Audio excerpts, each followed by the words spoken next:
Hi guys, welcome to tech maths. और previous video में हमने चैप्टर 2 पूरा कंप्लीट कर लिया था। आज से हम चैप्टर 3 पढ़ना स्टार्ट करेंगे, जो कि हमारा ट्रिग्नोमेट्रिक फंक्शन है, राइट। और ट्रिग्नोमेट्रिक फंक्शन से पहले आपने क्लास 10th में ट्रिग्नोमेट्रिक रेशियो ऑलरेडी पढ़ लिया, उसका एप्लीकेशन भी पढ़ लिया हाइट एंड डिस्टेंस में, ठीक है। तो अभी इस वाली क्लास में जो जो चीज़ें हैं वो हम स्टार्ट करते हैं पढ़ना।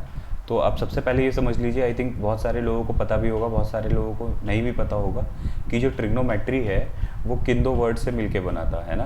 तो जो दो वर्ड थे वो कौन कौन से थे? एक था हमारा ट्राइगोन और दूसरा था मीट्रॉन। और इसका मतलब क्या था? इसका मतलब था measuring the sides of a triangle, एक ट्रायंगल की साइड्स को मेज़र करना। और इसको यूज़ किस लिए करा जाता था, इसका एप्लीकेशन क्या था? तो हमारे पास ना बहुत सारी ज्योमेट्रिकल प्रॉब्लम्स होती थी, हमारे पास बहुत सारी ज्योमेट्रिकल प्रॉब्लम्स थी जिनमें कि जिनमें हमारे ट्रायंगल्स जो है इन्वॉल्व होते थे, जिनमें हमारे ट्रायंगल्स क्या होते थे, इन्वॉल्व होते थे। तो उसको सॉल्व करने के लिए बेसिकली ट्रिग्नोमेट्री को स्टार्ट करा गया था। फिजिकल एप्लीकेशन क्या था उस टाइम पे? तो जो सेलर वगैरह थे वो यूज़ करते थे इस चीज़ को, है ना। जो सर्वेयर होते थे वो मैप वगैरह बनाने के लिए इंजीनियर्स के थ्रू यूज़ होता था। तो बहुत सारे प्रैक्टिकल एप्लीकेशंस भी थे इसके उस टाइम पे, राइट। अभी क्या है, इन सारी चीज़ों से हट के जो अभी क्या है, क्लास 10th में जो आपने पढ़ा था वो आपने क्या पढ़ा था? वो आपने पढ़ा था ट्रिग्नोमेट्रिक रेशियोज़। क्या पढ़ा था आपने? Trigonometric ratios. आपने ट्रिग्नोमेट्रिक रेशियोज़ पढ़ा था, है ना। और ट्रिग्नोमेट्रिक रेशियोज़ होते क्या हैं? ट्रिग्नोमेट्रिक रेशियोज़ होते क्या हैं? तो कुछ नहीं होते, एक राइट एंगल ट्रायंगल की जो हमारे पास में साइड्स होते हैं उनका जो रेशियो होता है वो हम ट्रिग्नोमेट्रिक रेशियोज़ में पढ़ते हैं, राइट। तो ये हम ऑलरेडी पढ़ चुके हैं। बट इस वाली क्लास में क्या करना है? इस वाली क्लास में हमने ट्रिग्नोमेट्रिक फंक्शन पढ़ना है। हमने क्या करना है? ट्रिग्नोमेट्रिक फंक्शन पढ़ना है। तो हमने क्या करना है, इसमें रेशियोज़ को अब हम जनरलाइज करेंगे किस फॉर्म में? अब हम फंक्शंस की फॉर्म में जनरलाइज करेंगे, राइट। तो स्टार्ट करते हैं अब हम। ये छोटा सा इंट्रो था ट्रिग्नोमेट्रिक फंक्शन का, जो इस वाले क्लास में हमें पढ़ना है। अच्छा, सबसे पहले आप समझते हैं कि भाई हमारा एंगल्स जो होते हैं वो एंगल्स क्या होते हैं। देखो, बहुत बेसिक सी चीज़ है एंगल जो मैं पूछ रहा हूँ, तो समझना एंगल क्या होता है। एंगल जो होता है ये हमारा मेज़र होता है rotation. It is a measure of a rotation of a given ray about its initial point. It is a measure of a given ray. ये मान लो कोई हमारे पास में रे है, दैट इज़ द ओ, और ये ए। तो इसकी जो रोटेशन होगी इस इनिशियल पॉइंट के अबाउट, वो क्या बताएगा हमारा? वो एंगल बताएगा। सपोज करो इसको मैंने रोटेट करा है एंटी क्लॉकवाइज डायरेक्शन में इनिशियल पॉइंट के अराउंड, तो यहाँ पे जो ये चीज़ बनी है, जो कॉर्नर बन रहा है, दैट इज़ द एंगल। यही क्या होता है हमारा? यही हमारा एंगल होता है, करेक्ट। और जो हमारा रोटेशन है, ये जो हम रे का रोटेशन कर रहे हैं, it can be in two direction. देखो, ये जो मैंने ऊपर वाली डायरेक्शन करी थी, ये डायरेक्शन कौन सी थी? ये जो डायरेक्शन थी हमारी, ये एंटी क्लॉकवाइज डायरेक्शन थी, राइट। और हम क्या कर सकते हैं इसको? हम क्लॉकवाइज डायरेक्शन में भी कर सकते हैं। हम किस में कर सकते हैं? क्लॉकवाइज डायरेक्शन में भी कर सकते हैं। अगर हम क्लॉकवाइज डायरेक्शन में करेंगे तो ये कैसा होगा? ये कुछ इस टाइप से होगा, है ना। ये हमारा यहाँ पे ही एंगल फॉर्म करेगा, ठीक है। अब इसमें एक चीज़ और समझिए ज़रा, क्या है इसमें समझने वाली। Suppose a ray is rotated from is initial point और about its initial point, then the original ray we are taking, that is called initial side. मान लो ये हमारे पास में रे थी, ये हमारे पास में रे थी, दैट इज़ द रे ओ एंड ए, ठीक है। तो ये हमारे पास में ओरिजिनल रे है ना। इसको हम रोटेट कर रहे हैं, इधर इन एंटी क्लॉकवाइज डायरेक्शन और इन क्लॉकवाइज डायरेक्शन। तो ये जो साइड है इसको हम बोलते हैं इनिशियल साइड। इसको हम क्या बोलते हैं? Initial side. और जिस पॉइंट के अबाउट इसको रोटेट करा जा रहा है, that point is called vertex. उस वाले पॉइंट को क्या बोला जाता है? उस वाले पॉइंट को वर्टेक्स बोला जाता है, राइट। अब मान लो मैंने क्लॉकवाइज डायरेक्शन में रोटेट करा, और रोटेट करने के बाद में यहाँ पे अगर ये रे आती है हमारे पास में, तो ये वाली जो रे होगी दैट इज़ द फाइनल रे, जहाँ पे हमारा रोटेशन ख़त्म हो गया। इसको हम बोलते हैं टर्मिनल साइड। इसको हम क्या बोलते हैं, टर्मिनल साइड बोलते हैं। बहुत बेसिक सी चीज़ है ना, क्या कि जो रे आपको, सॉरी थोड़ा सा स्लिप ऑफ टंग हो गया, जो रे हमें गिवन है, जो इनिशियल रे हमें गिवन है उसको हम बोलते हैं इनिशियल साइड। ये हमारी क्या हो गई, ये हमारी इनिशियल साइड हो गई। जो इस पॉइंट के अबाउट रोटेट करने के बाद जहाँ पे हम रुक जाएंगे वो हमारी क्या हो जाएगी, वो हमारी सिंपल सी टर्मिनल साइड हो जाएगी, वो हमारी टर्मिनल साइड हो जाएगी। और यहाँ पे जो फॉर्म होगा वो क्या फॉर्म होगा, एंगल फॉर्म होगा। अब एक चीज़ समझिएगा, जो एंगल की मेज़रमेंट होती है ना वो दो डायरेक्शन में देखी हमने, है ना। एंगल को जो हम मेज़र कर रहे हैं वो हम बेसिकली दो डायरेक्शन में कर रहे हैं। वो दो डायरेक्शन कौन कौन सी हैं, one is clockwise and other one is anti clockwise, और दूसरी कौन सी है हमारे पास में, एंटी क्लॉकवाइज है। तो एक चीज़ ध्यान रखिएगा, जब भी हम एंगल को एंटी क्लॉकवाइज डायरेक्शन में रोटेट करेंगे या मेज़र करेंगे तो वो हमारा पॉजिटिव होगा, और जब भी हम रे को एंटी क्लॉकवाइज डायरेक्शन में रोटेट करेंगे तो जो एंगल का मेजरमेंट होगा वो क्या होगा, नेगेटिव होगा। ये स्टैंडर्ड नोटेशन है, ये आपको मान के चलना है, करेक्ट। अच्छा, वन कंप्लीट रेवोल्यूशन का मतलब क्या होगा, यहाँ पे one complete revolution of a रे का मतलब क्या होगा कि अगर कोई रे है आपकी, वो जिस पॉइंट से स्टार्ट हुई है, इनिशियल साइड और टर्मिनल साइड दोनों एक टाइम पे आके क्या हो जाए, कोइंसाइड कर जाए, है ना, that is the one complete revolution. ये हमारी इनिशियल साइड है और यही हमारी क्या है, फाइनल साइड है। क्यों, क्योंकि ये पूरा जहाँ से रे रोटेट होनी स्टार्ट हुई थी ये वापस उसी पॉइंट पे आ गई, करेक्ट। तो that is one complete revolution. ये क्या होता है हमारा, वन कंप्लीट रेवोल्यूशन होता है, ये वन कंप्लीट रेवोल्यूशन होता है, ठीक है। अभी क्या है कि जब हमें ये पता चल गया कि भाई एंगल क्या होता है और एंगल किस तरह से बनता है, तो आपको एक और चीज़ समझनी है। इसमें क्या समझनी है कि जो आपका एंगल होता है इट कैन बी मेजर्ड। इसको मेज़र करने के हमारे पास दो यूनिट होते हैं, ठीक है। एक तो आपको पता है, एक तो हमें पता है ऑलरेडी, दैट इज़ डिग्री। ये फर्स्ट वन थी, इसको हम ऑलरेडी जानते हैं, है ना। 60 डिग्री, 30 डिग्री, 45 डिग्री, हमने बहुत सारे एंगल्स भी बना रखे हैं, है ना। दूसरा होता है हमारा मेज़र जो होता है वो होता है रेडियन मेज़र। दूसरा क्या होता है, रेडियन। मतलब हम एंगल को दो तरह से मेज़र करते हैं, एक डिग्री में करते हैं और दूसरा किस में करते हैं, रेडियन में। ये आपका न्यू है इस वाली क्लास के लिए। ये आप प्रीवियसली पढ़ चुके हो डिग्री बहुत बार, ठीक। लेकिन फिर भी डिग्री क्या होता है इस वाली क्लास में समझते हैं हम, ठीक है।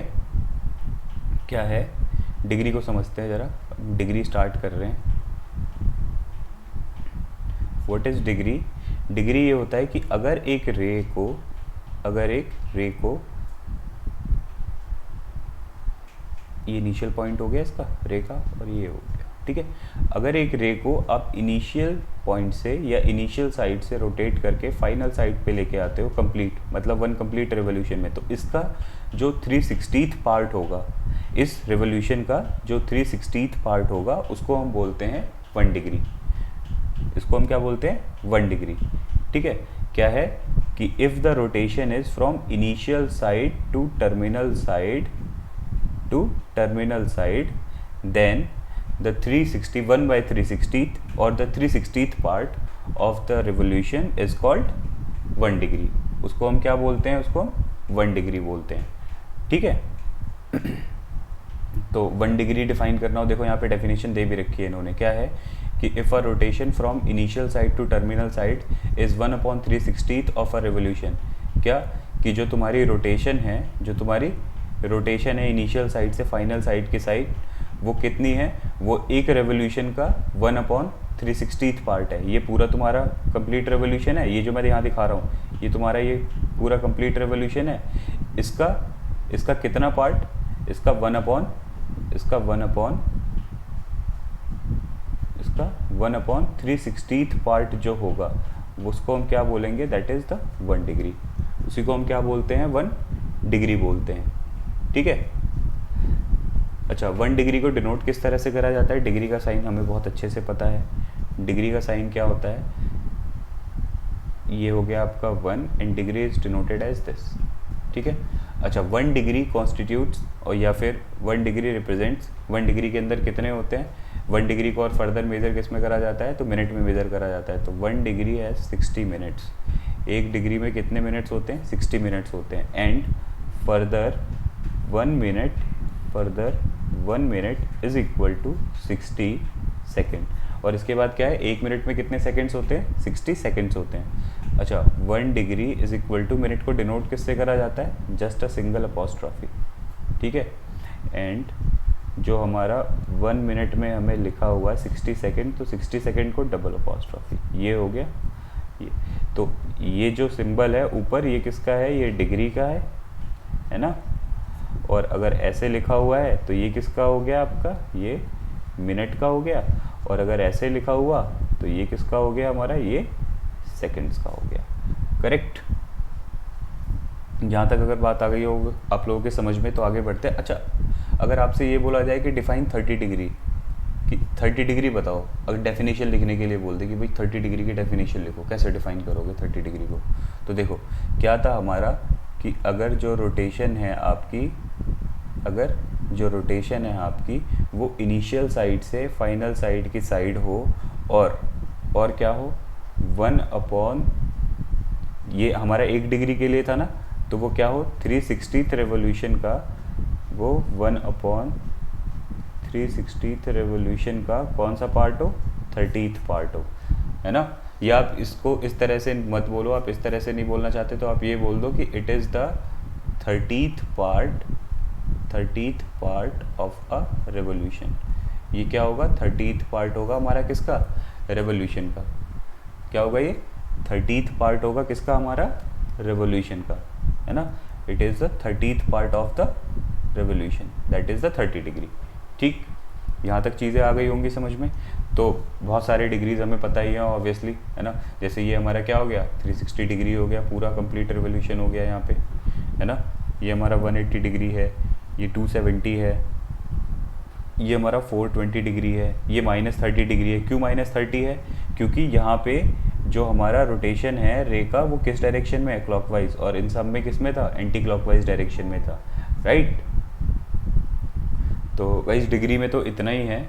अभी डिग्री के बाद आ जाते हैं हम लोग किस पे, जो हमारा नेक्स्ट यूनिट है जिसमें हम एंगल को मेज़र करते हैं, और वो क्या है हमारा, वो है रेडियन मेज़र।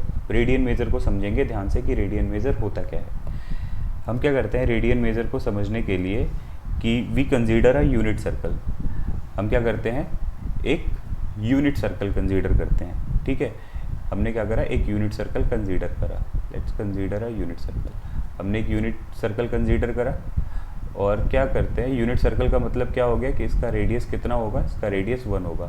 और हम ये मान रहे हैं कि यहाँ पे इस सर्कल के सरकमफेरेंस पे जो आर्क सबटेंड हो रहा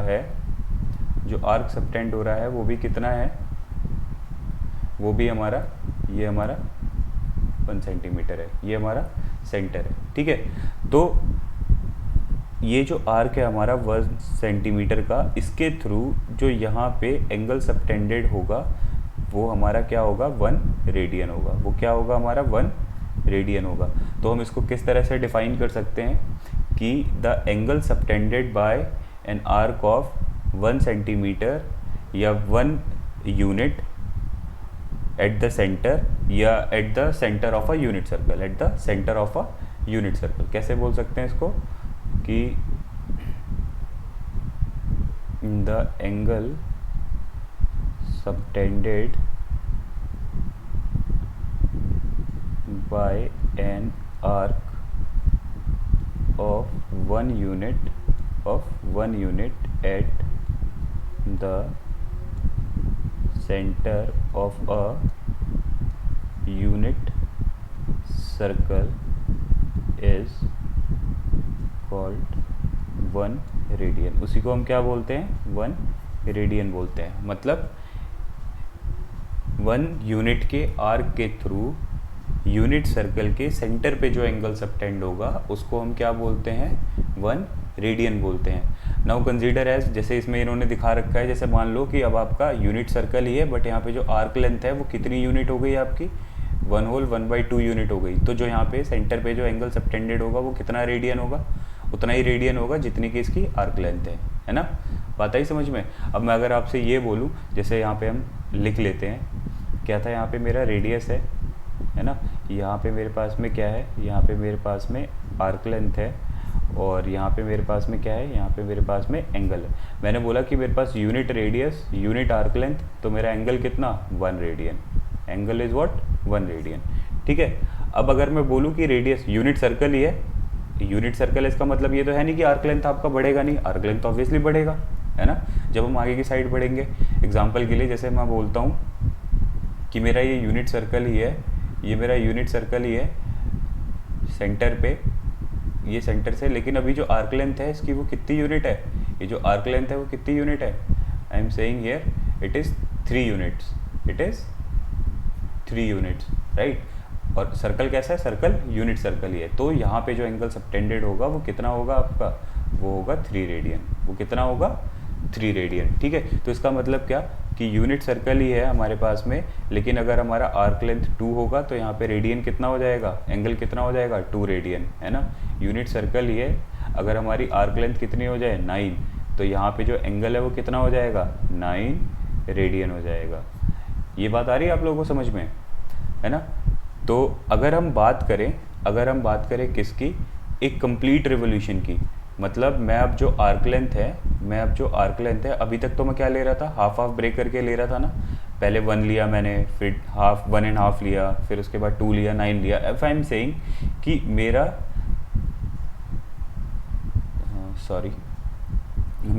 जो आर्क लेंथ है, अब वो ये complete circumference of the circle है। अब वो क्या है, complete circumference of the circle है।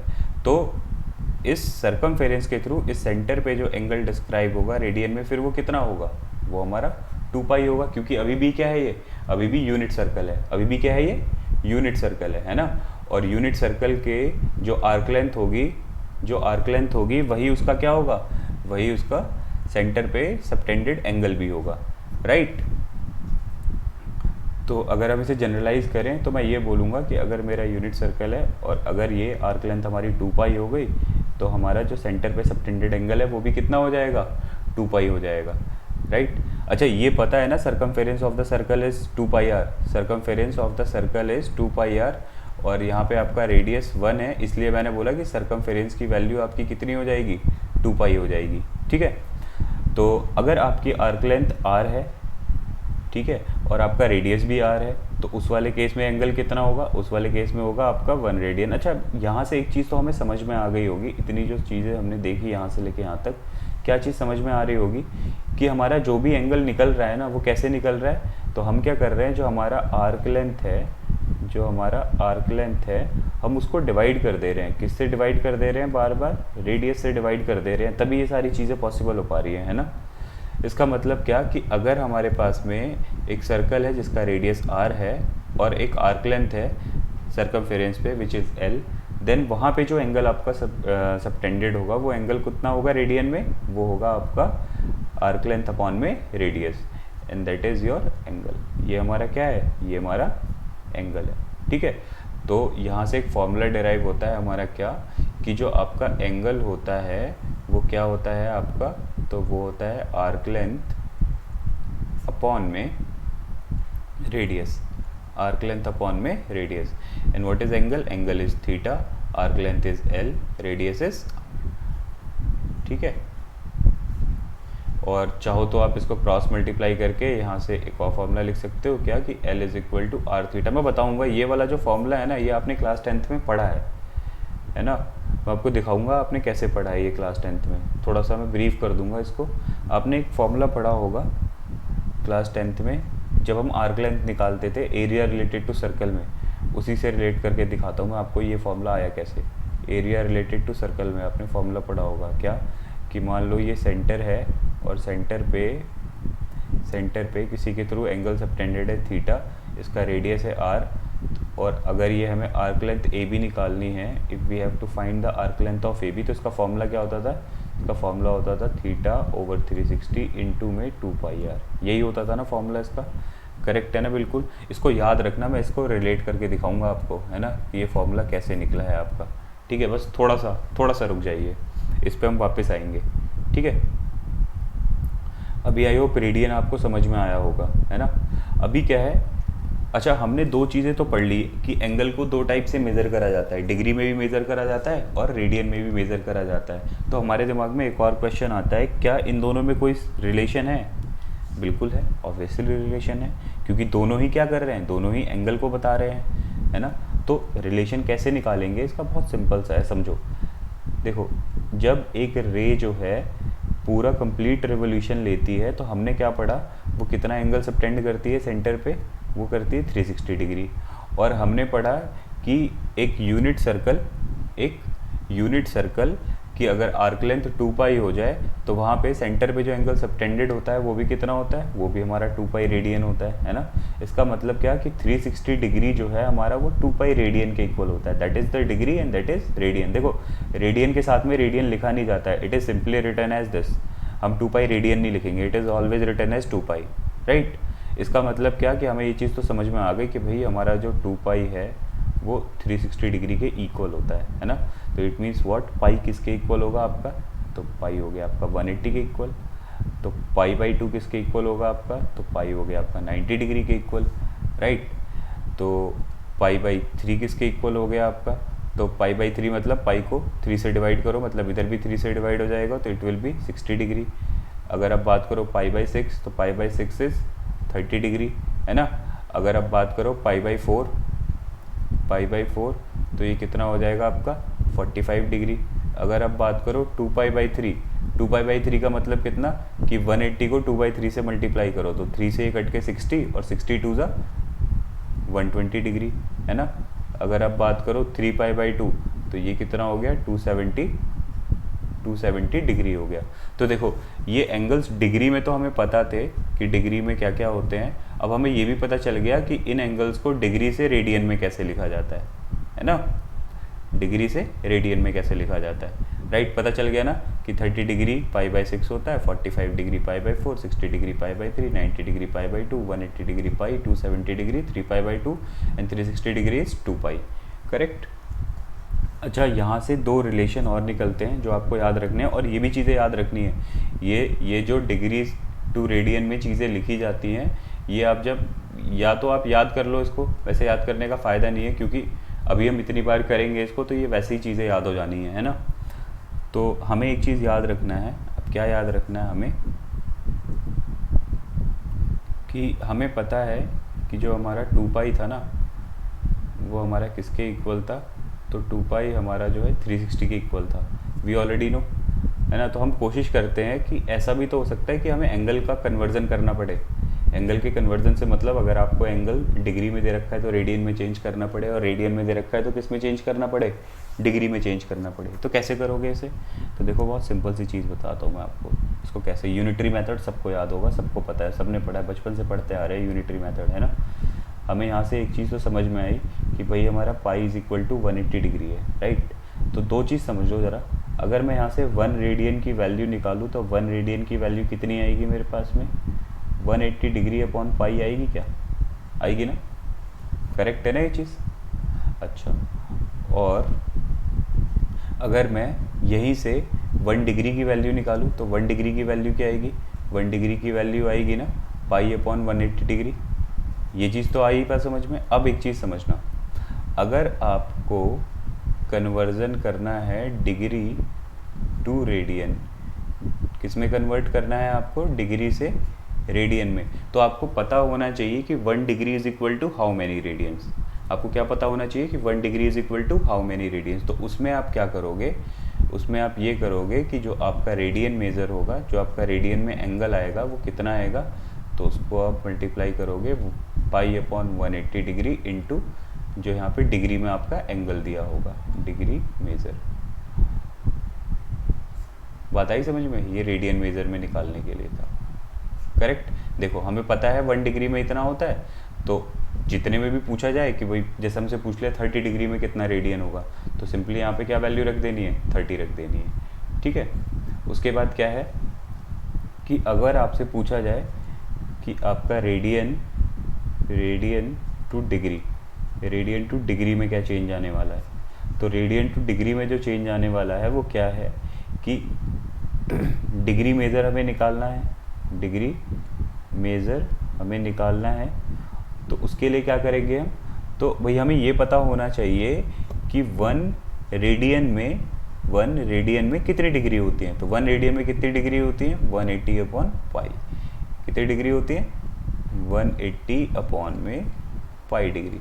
तो उसमें हम यहाँ पे मल्टीप्लाई कर देंगे जो हमारा रेडियन में एंगल हमें दिया होगा। मैं अभी आपको दोनों करके दिखाऊंगा, एक एक एग्जांपल और दिखाऊंगा मैं आप लोगों को, ठीक है। ये दोनों चीज़ें आ गई होंगी समझ में, कुछ ज़्यादा कुछ था नहीं इसमें, ये मैं रहने दे रहा हूँ यहाँ पे। जैसे मैंने दो क्वेश्चन लिख रहा हूँ मैं यहाँ पे, एक मैं यहाँ पे लिख रहा हूँ क्वेश्चन और एक इधर लिखूँगा।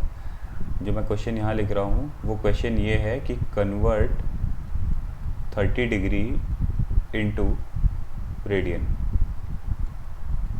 30 डिग्री को रेडियन में चेंज करो। और यहाँ पे मैं लिख रहा हूँ कन्वर्ट 3π/2 रेडियन इंटू डिग्री, 3π/2 को डिग्री में चेंज करो, ठीक है। तो सबसे पहले इसके लिए समझते हैं भाई, 30 डिग्री को रेडियन में चेंज करना है। 1 डिग्री इज इक्वल टू कितना रेडियन होता है हमारा, 1 degree is equal to pi upon 180 radian होता है ना। और मल्टीप्लाई किससे होगा, ये मल्टीप्लाई 30 से होगा, तो ये कट गया 6, कितना आ गया हमारा 5/6 रेडियन आ गया, ठीक है। यहाँ पे क्या है, यहाँ पे क्या है आपका कि अब रेडियन से डिग्री में चेंज करना है। तो हमें पता है कि जो हमारा 1 रेडियन होता है उसमें कितनी डिग्री होती हैं, तो उसमें होती हैं 180 अपॉन में पाई रेडियन, 180 अपॉन में पाई डिग्री। और कितने को चेंज करना है हमने चेंज करना है 3π/2 को। तो ये पाई से पाई कैंसिल हो जाएगा, ये 2 से 90 and it will come as 270 degrees, ठीक है। तो गाइज इस वाली एक्सरसाइज से रिलेटेड जो आपकी एक्सरसाइज 3.1 थी उससे रिलेटेड जितना भी हमने बेसिक था वो सारा 1 बाय 1 अभी डिस्कस करा है ना। जो भी चीज़ें थी कोशिश करी है मैंने कि सारी चीज़ें मैं आपको थोड़ी सी डिटेल में बता सकूं। तो जो हमारी नेक्स्ट वीडियो होगी उसमें हम एक्सरसाइज 3.1 को सॉल्व करेंगे, है ना। और अगर आपको वीडियो पसंद आई है तो प्लीज़ आप चैनल सब्सक्राइब कीजिए, आप और लोगों तक वीडियो को शेयर करिए ताकि ज़्यादा से ज़्यादा लोगों तक ये वीडियो पहुंच सके और उनको भी चीज़ें समझ में आ सके, ठीक है। तो मिलते हैं आपसे नेक्स्ट वीडियो में। Thank you, bye bye.